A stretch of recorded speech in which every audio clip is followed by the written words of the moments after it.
ராஜா மலர்களின் நடுவினில் ஒரு ரோஜா, மக்களின் மத்தியிலே காமராஜா.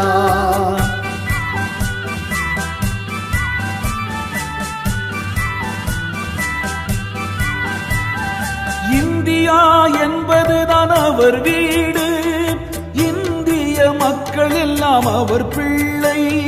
रघुपति राघव राजा राम, पतित पावन सीताराम. रघुपति राघव राजा राम, पतित पावन सीताराम. रघुपति राघव राजा राम, पतित पावन सीताराम.